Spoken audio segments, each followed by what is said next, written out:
Halo semuanya, apa kabar nih kalian? Semoga semuanya dalam keadaan sehat ya. Perkenalkan, kami dari kelompok 1 kelas A4C yang terdiri dari Niloh Swastini NIM 190210056, Ninyoman Ayu Depi Suyani NIM 190210057, Niputu Ayu Meila Kartika Putri NIM 190210058, Niputu Sintia Putri NIM 190210059, dan Niputu Dia Sabta Yuliani NIM 190210060. Di sini kami akan menjelaskan tentang kualitas hidup yang diukur menggunakan kuesioner short form 36.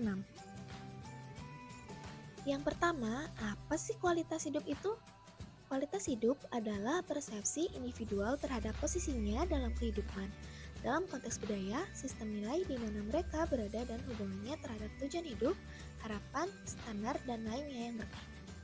Adapun faktor-faktor yang mempengaruhi kualitas hidup, yaitu yang pertama, dukungan sosial dapat meningkatkan kesehatan.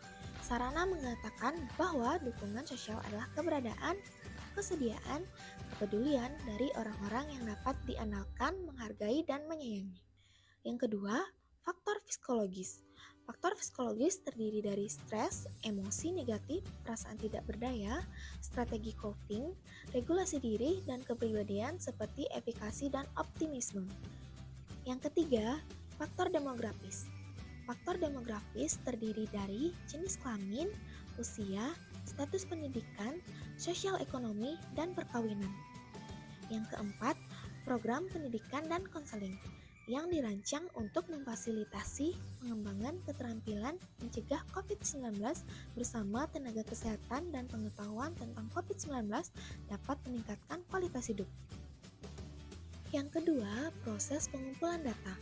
Kami melakukan pengisian kuesioner ke 5 orang yang berbeda untuk mengukur kualitas hidup dengan menggunakan kuesioner short form 36.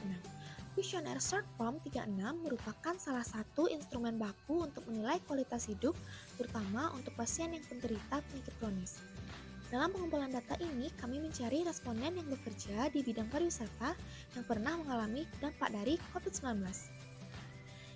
Yang ketiga yaitu pembahasan data yang didapat dari penyebaran kuesioner yang dilakukan. Yang pertama yaitu uji validitas. Validitas adalah ketepatan dan kecermatan suatu instrumen dalam mengukur apa yang ingin diukur. Uji validitas digunakan untuk mengukur valid tidaknya suatu kuesioner.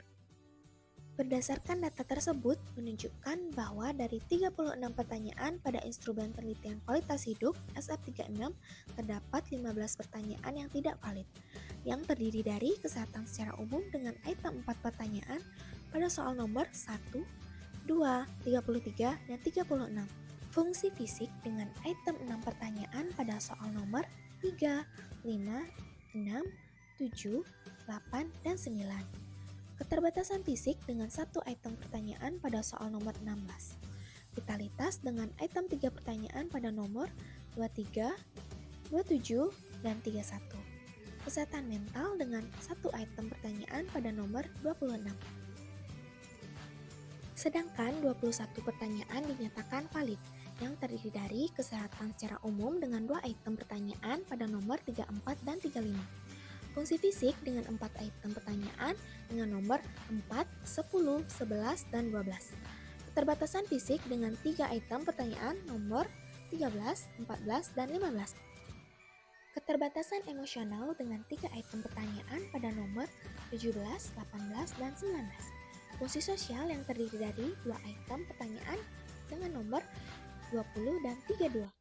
Nyeri tubuh yang terdiri dari 2 item pertanyaan pada nomor 21 dan 22. Vitalitas yang terdiri dari 1 item pertanyaan pada nomor 29. Kesehatan mental yang terdiri dari 4 item pertanyaan pada nomor 24, 25, 28, dan 30. Variabel penelitian dianggap valid karena nilai R hitung lebih dari atau sama dengan R tabel pada tahap signifikan yaitu 0,05 dengan jumlah sampel 5 responden yaitu R tabel sebesar 0,30. Yang kedua, hasil data dari uji reliabilitas. Uji reliabilitas digunakan untuk mengetahui konsistensi alat ukur. Apakah alat ukur yang digunakan tersebut memiliki hasil yang konsisten dalam mengukur objek penelitian walaupun digunakan berkali-kali? Hasil uji reliabilitas menunjukkan bahwa instrumen penelitian variabel kualitas hidup short form 36 adalah reliable. Dikatakan reliable karena instrumen penelitian memiliki koefisien Cronbach alpha lebih besar dari 0,60, yaitu sebesar 0,779. Hal ini berarti instrumen penelitian adalah reliable atau handal karena jawaban tiap responden dianggap konsisten atau stabil dari waktu ke waktu. Dan yang terakhir ada kesimpulan. Kesimpulannya dari hasil pengumpulan data yang sudah kita lakukan dan sudah dilakukan olah data, bahwa uji validitas dikatakan valid karena memiliki nilai Pearson correlation sebesar dari 0,30, yang melebihi dari atau sama dengan R tabel pada tahap signifikan yaitu 0,05.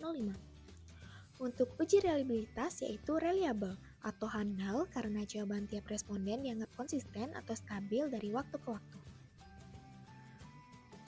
Dan berdasarkan uji yang telah dilakukan dengan 8 domain, didapatkan hasil bahwa fungsi fisik, kesehatan secara umum, dan vitalitas tidak valid, di mana hasil yang tidak valid ini berpengaruh pada kualitas hidup pada pekerja pariwisata saat COVID-19. Nah, jadi segitu ya teman-teman yang bisa kita jelaskan tentang pengukuran kualitas hidup menggunakan kuesioner short form. Semoga video ini bermanfaat untuk kalian ya. Kami mohon maaf jika ada kesalahan, perkataan, ataupun pengucapan. Terima kasih sudah menonton, sampai jumpa di lain waktu.